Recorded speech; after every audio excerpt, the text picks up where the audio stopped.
하나님의 말씀 사도행전 4장 32절부터 37절 말씀 봉독하겠습니다. 믿는 무리가 한 마음과 한 뜻이 되어 모든 물건을 서로 통용하고 자기 재물을 조금이라도 자기 것이라는 이가 하나도 없더라.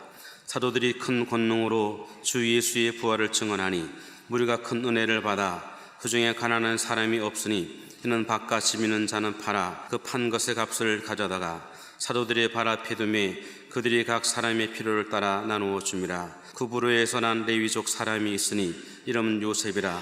사도들이 일컬어 바나바라 번역하면 위로의 아들이라 하니 그가 밭이 있음에 팔아 그 값을 가지고 사도들의 발 앞에 두니라. 아멘.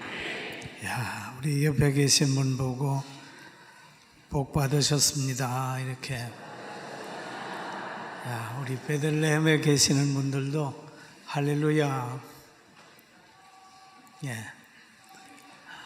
우리 한번 해외에 계신 분들도 오늘 경건하게, 또 병상에 있는 분들도 오늘 회복되고 치료하는 시간이 되기를 주의 이름으로 축원합니다. 성경에 보면 사도들이 복음을 전할 때에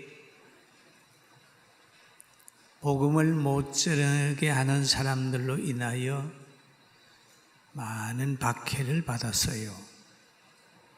그럴 때 박해받는 그런 내용을 성도들에게 얘기를 하니까, 또 동료들에게 얘기를 하니까 사도행전 4장 24절에 결단을 하게 됩니다. 그들이 듣고 마음으로 한 마음으로 하나님께 소리를 높여 이르되 대주제여 천지와 바다와 그 가운데 만물을 지으시니시오. 그렇게 이 말씀을 가만히 보면 한 마음으로 하나님께 기도했다. 이 한 마음으로 기도했더니 하나님께서 사람들의 마음이 또 하나가 되게 만들었어요.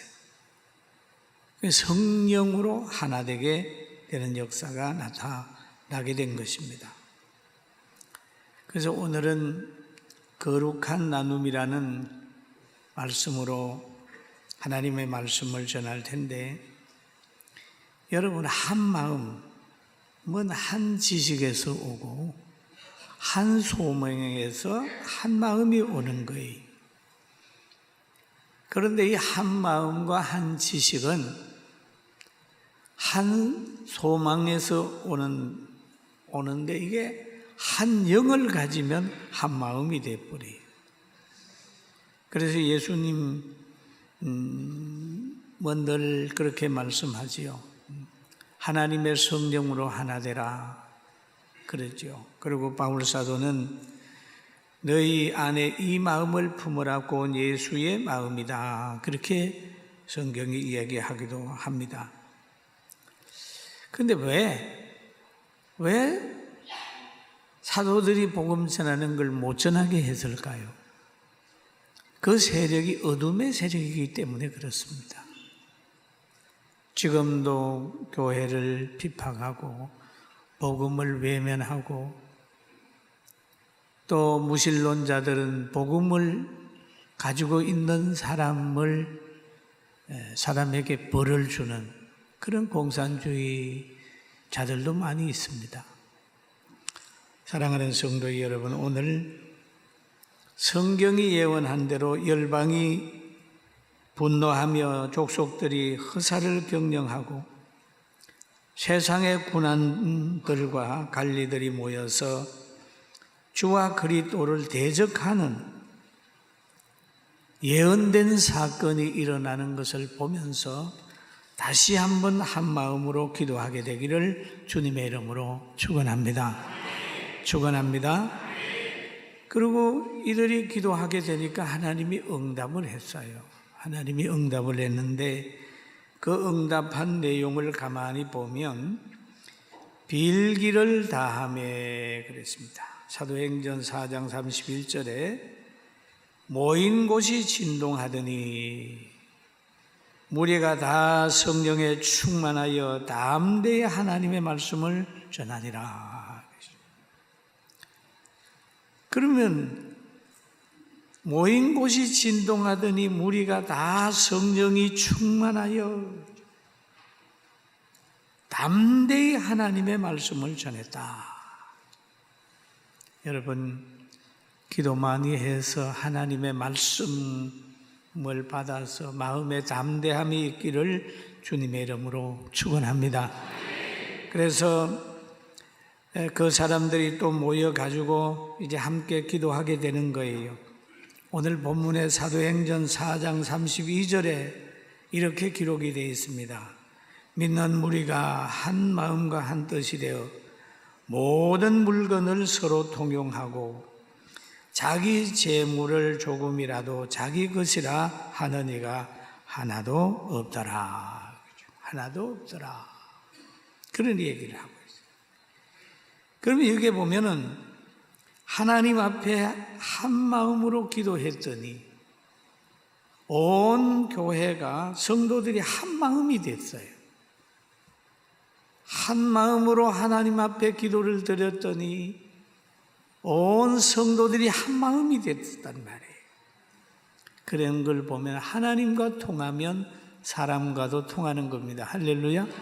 그래서 심통하면 또 영통하면 인통한다는 말이 있죠.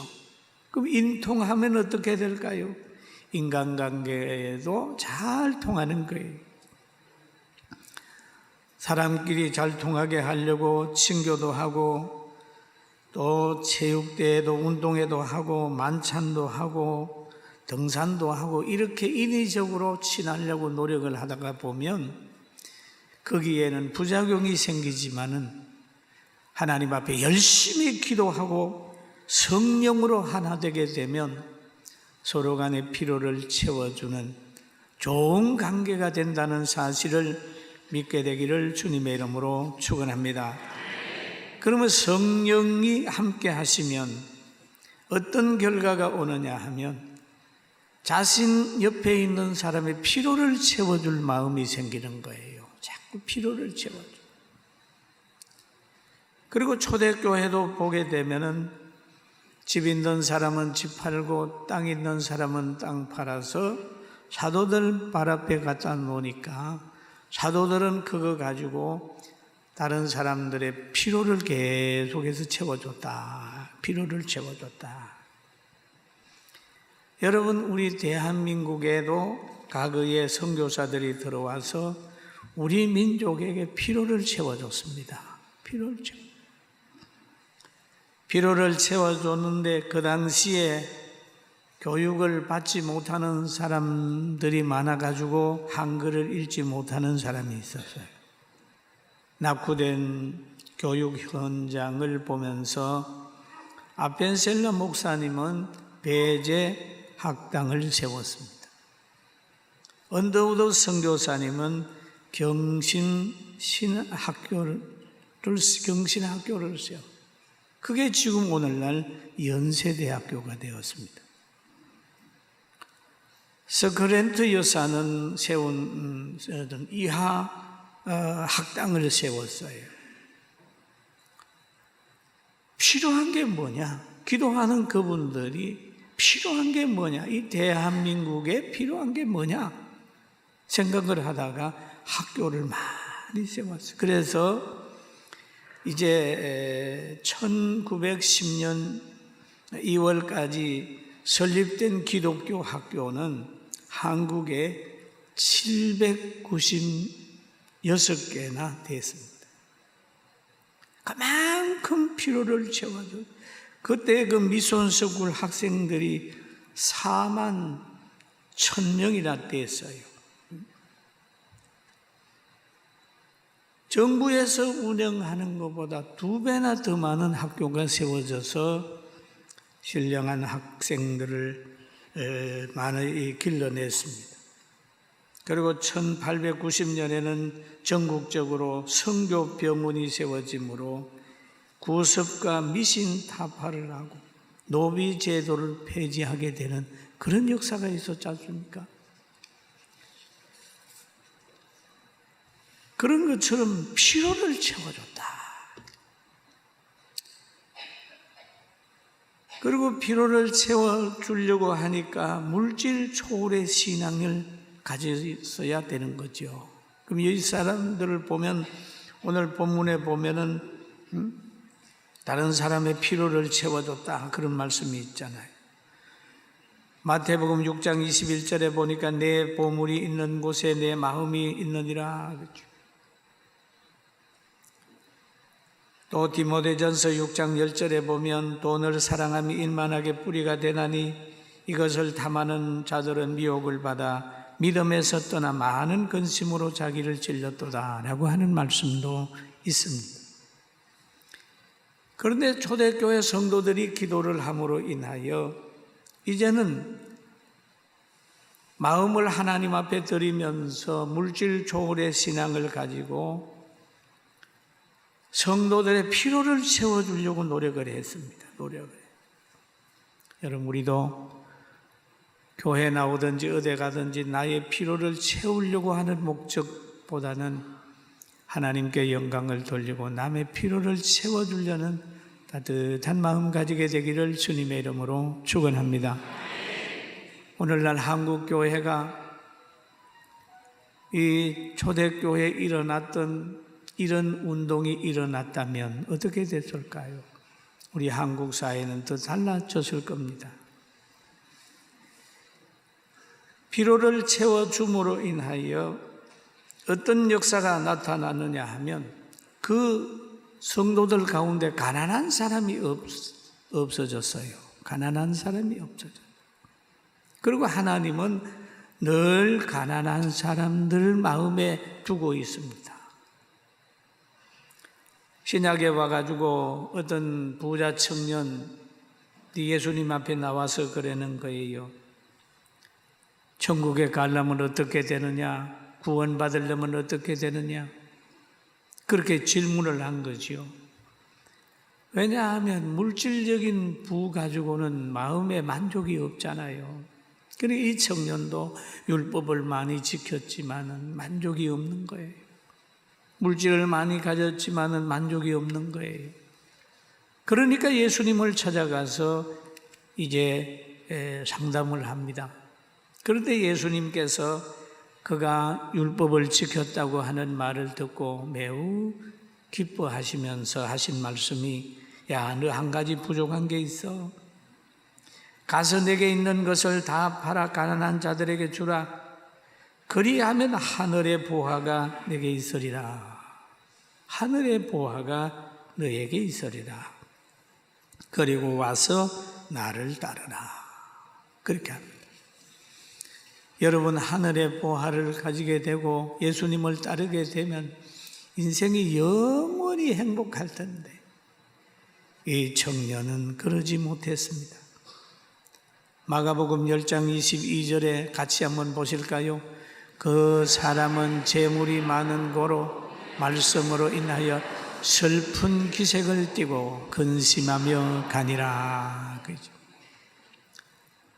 여러분 하나님의 말씀은 능력이고 생명이고 사랑이고 천국 가는 길인데 말씀으로 인하여 근심하며 갑니다. 왜? 자기에게 포기 못하는 것이 있기 때문에 근심을 하는 거예요. 사랑하는 성도 여러분, 여러분이 말씀을 듣다가 근심이 생기거든 자기를 돌보고 그 근심거리를 없이하고 말씀을 따르게 되기를 주님의 이름으로 축원합니다. 여러분 우리가 물질적으로 많은 것 복을 받는 것도 그것도 복입니다. 그러나 이것을 하나님보다 더 사랑하게 되면 그것은 복이 아니라 우상이 되는 거예요. 우상이 되어버리면 그것 때문에 하나님 믿는 데 지장이 되고 그것 때문에 사람과의 관계도 깨져버리고 그것 때문에 늘 자신의 마음속에 불안함과 공포와 여러 가지가 들어차는 거예요. 그러나 하나님 사랑하고 물질의 주인이 될지언정 물질의 종이 되지 않게 되기를 주님의 이름으로 축원합니다. 어느 날 예수님의 제자 가룟 유다가 예수님을 따랐어요. 그 따르는 목적이 예수님이 그리스도라고 하는 것 때문에 따른 것이 아니라 예수님의 그 신비한 능력을 보고 따르고 예수님을 통하여 뭔가 자기의 욕심을 좀 피로를 채우려고 하는 목적에서 따르다가 마지막에 예수님을 은삼십냥에 팔아버리는 죄를 범하잖아요. 그래서 은삼십냥 쓰지도 못하고 양심의 가책을 받아서 고만 자살하는 목매서 죽는 그런 길로 가게 된 것입니다. 사랑하는 성도 여러분, 우리도 은혜 받아서 물질 초월의 신앙을 가지게 되기를 주님의 이름으로 축원합니다. 그리고 다른 사람의 필요를 채워주려고 노력을 해야 돼. 우리 교회도 여기 와가지고 다른 사람의 필요를 채워주려고 노력하다가 성민원이 세워지고 여러 복지기관이 세워진 것을 여러분이 알고 있잖아요. 그래 하나님이 우리에게 얼마나 기쁨의 복을 주셨어요. 오늘 이 일을 중단하지 말고 하나님께 열심히 잘 감당하기를 주님의 이름으로 축원합니다. 그리고 오늘 또 사도들을 보니까 사도들이 큰 권능으로 주 예수의 부활을 증거하니 우리가 큰 은혜를 받아. 그죠? 그럼 사도들이 하는 일은 뭡니까? 예수님을 전하는 것. 전하는데 부활을 전하는 겁니다. 병 고치는 거, 지혜를 가지는 거, 뭐 어떤 거, 그거보다 더 중요한 교훈이 부활의 복음이거든요. 부활했다. 부활했다. 이 부활의 복음이라는 것은요, 정말 믿을 수 없는 거예요. 불신자들은 믿지 못해요. 믿는다 할지라도 여러분, 부활의 신앙을 가지는 건 대단한 수준의 신앙이에요. 여러분, 부활을 믿습니까? 믿습니까? 기본적인 거예요. 그 다음에 이 부활을 믿는 것은 바로 뭐와 같으냐? 동정녀 탄생을 믿는 것만큼 큰 믿음이에요. 신비예요, 신비. 교회는 신비입니다, 신비. 이성을 뛰어넘는 거예요. 그리고 하나님의 말씀 앞에서는 생사가 달려있는 겁니다. 그런데 부활의 복음을 전하는 제자들에게 하나님께서는 권세를 주었어요. 축복하는 권세를 주었고, 때로는 책망하게 되면 그의 영혼이 떠나게 되는 그런 권세를 줬어요. 상대의 영혼을 떠나게도 하고 돌아오게도 하는 그런 권세를 주셨어요. 사도행전 5장 9절에 보니까 이런 말씀이 있잖아요. 같이 한번 봅니다. 베드로가 이르되 너희가 어찌 함께 꾀하여 주의 영을 시험하려 하느냐? 보라, 내 남편을 장사하고 오는 사람들의 발이 문 앞에 이르렀으니 또 너를 내어 나가리라. 여러분, 초대교회에서 막 물질을 나누고 그런 은혜의 도가니에 들어있던 아나니아와 삽비라도 나도 해야 되겠다. 나도 해야 되겠다. 그래서 땅을 팔아서 다 내기로 했는데 그 후에 땅을 팔아가지고 이렇게 돈을 보니까 욕심이 생겼어요. 얼마를 딱 숨겼습니다. 부부간에 알게 됐어요. 그런데 베드로가 이렇게 보니까 거짓말하는 영이 거기에 들어가 있단 말이에요. 이게 전부냐? 예, 전부입니다. 그렇게 하니까 베드로가 책망을 하니 그만 남자가 죽었습니다. 죽으니까 장사 지냈네. 그런데 아내가 어디 갔다가 오는데 물어봤습니다. 그런데 아내 역시도 알면서도 베드로 앞에 거짓말을 하니까 책망을 하니까만 그 사람의 영혼이 떠났다. 그렇게 보는 거예요. 그 일로 통하여 이 초대교회가 질서가 잘 잡혔습니다. 여러분, 교회는 사람의 감독자가 아니라 성령이 감독하고 성령이 역사하기 때문에 교회에서 부정적이로든지 도둑질하든지 하게 되면 하나님이 다스리기 때문에 징계를 받게 돼 있어요. 여러분, 성령의 감독자로 사는, 성령의 감독을 받아서 늘 살아가는 우리 교회와 여러분, 우리 모든 성도들 되길 주의 이름으로 축원합니다. 그리고 사도행전 16장 18절에 보니까 바울 사도가 그러는 거예요. 귀신에게 이르되 예수 그리스도의 이름으로 내가 내게 명하노니 그에게서 나오라 하니 귀신이 즉시 나오더라. 그런 말이죠. 나오니라. 오늘 이런 권능을 우리 성도들이 다 받기를 주의 이름으로 축원합니다. 또 성경에 보면 오직 성령이 너희에게 임하시면 너희가 권능을 받고 예루살렘과 온 유대와 사마리아와 땅끝까지 이르러 내 증인이 된다라고 한 말씀을 했죠. 그 사도들은 그 만나는 사람들마다 부활에 대한 부활을 전했습니다. 그럼 부활의 신앙을 가진 사람의 삶은 어떤 것이냐? 물질 초월하는 삶이요, 상대의 필요를 채워주려고 노력하는 삶이요, 그리고 부활의 신앙을 가지게 되면 가난하게 살진 않는다는 거죠. 하나님께서 일용할 양식을 늘 보장한다는 겁니다. 할렐루야. 그런 거예요. 그 사도행전 4장 34절에 보면 그런 말씀이 있죠. 그 중에 가난한 사람이 없으니. 초대교회 예수 믿는 사람 그 중에는 가난한 사람이 없다 그런 말이에요. 이는 밭과 집 있는 자들이 팔아라. 그 판 것의 값을 가져다가 사도들 발 앞에 두니, 사도들은 그들의 필요를 따라 나누어 줬다. 그러므로 인하여 가난한 사람이 없었더라. 좋은 세상도요, 가진 자는 못 가진 사람에게 나눠주고, 힘 있는 사람은 땀 흘려 열심히 일하고, 또 나 열심히 나누는 사람들이 그의 공로를 우리가 박수를 보내고, 이렇게 하는 사회나 또 나라나 교회나 또 행복한 도시인 줄 알고 그렇게 되기를 주님의 이름으로 축원합니다. 다 같이 잘 살자. 있는 사람 거 뺏어가 가지고 가난한 사람에게 주는 거 그거 아니에요. 막 인위적으로 나누려고 막 하는 거 아니에요.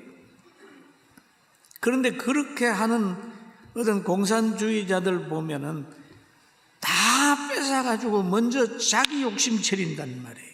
그렇게 되는 게 없어요. 초대교회도 보게 되면 팔아서 사도들 앞에 갖다 놨는데 사도들은 성령의 지배를 받아가지고 그걸 다 나누어 성도들의 필요를 채우려고 나누어 줬단 말이에요. 만약에 거기에 사도들이 도둑질해버리면 문제가 있는 거예요, 여러분. 교회도 마찬가지입니다. 많은 성도들이 연보하고 하는 걸 가지고 정말로 하나님의 영광을 위해서 다른 사람들의 필요를 채워주고 성도들의 필요를 채워주려고 노력을 하는 것이 정상인데, 성도들이나 세상을 돌아보지 않고 세상 사업을 하는 식으로 뭔가 막 하다가 보면 거기에는 실패가 따라오는 거예요. 우리는 한국교회 135년 동안 어떻게 해왔는지를 다시 한번 돌아보면서 오늘의 교회와 지금까지 주신 복을 다시 한번 살펴보면서 회개할 것은 찾아내서 회개하는 여러분과 제가 되기를 주님의 이름으로 축원합니다. 정말 회개할 것이 참 많이 있다고 생각합니다. 저는 어제 저녁에 안산 동상 고등학교가 자사고에서 자사고가 아니라 이제는 일반고로 된다 하는 그런 소식을 듣고 마음이 엄청 괴로웠습니다. 왜 괴로웠을까요? 그 학교를 세울 때에 에덴 기도원에서 김인중 목사와 함께 기도했습니다. 같이 동성 기도하고 손잡고 기도하고 안산의 인재를 길러내야 된다. 그래 하면서 그렇게 노력을 하고 공부 잘 가르치는 교사가 어느 학교에 있다고 하는 걸 들으면 쫓아가 가지고 우리 안산에 학교를 세우니까 선생님 좀 오실 수 없습니까? 해가지고 그리 찬들을 모아서 학교를 세웠다. 그 성도들 중에 또 특별 연보도 하고 몇백억 들었습니다. 그 광경을 보면서 열심히 기도했는데 미션 스쿨 가운데 남명한다고 생각하니 그것은 바로 우리 교회가 세운 학교같이 그렇게 마음이 아파요. 왜 그럴까요? 왜 이 땅에 그리스도인들이 그렇게 많은데 예배 드릴 수 있는 학교, 성경 가르치는 학교가 점점 사라지고 있을까요? 그래서 기도하면서 하나님, 우리 대한민국 좀 붙들어 주세요. 기도하고 있어요. 고린도전서 1장 18절에 보면 이런 말씀이 있습니다. 십자가의 도가 멸망하는 자들에게는 미련한 것이요 구원받는 우리에게는 하나님의 능력이라.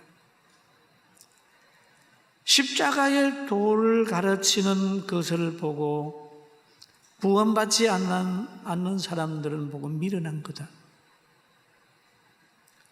아무리 쓸데없는 거다 이렇게 생각할지 모르지만은 우리에게는 능력이거든요. 우리에게는 건세거든요. 우리에게는 생명이거든요. 믿습니까? 그런 거죠. 또 고린도전서 2장 2절에 보면 내가 너희 중에서 예수 그리스도의 그의 십자가에 못 박히신 것 외에 아무것도 알지 아니하기로 작정하였노라 라는 말씀이 있습니다. 모든 학문보다 가장 중요한 게 복음이란 말이에요. 복음이에요. 그러니 이 복음을 외면하는 사회는 나중에 가면 뭐가 될까요? 약육강식의 사회.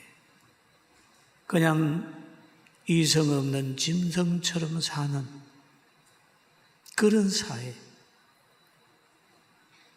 죽이고 죽으면서도 양심의 가책을 느끼지 않는 사회로 전락할 수밖에 없습니다.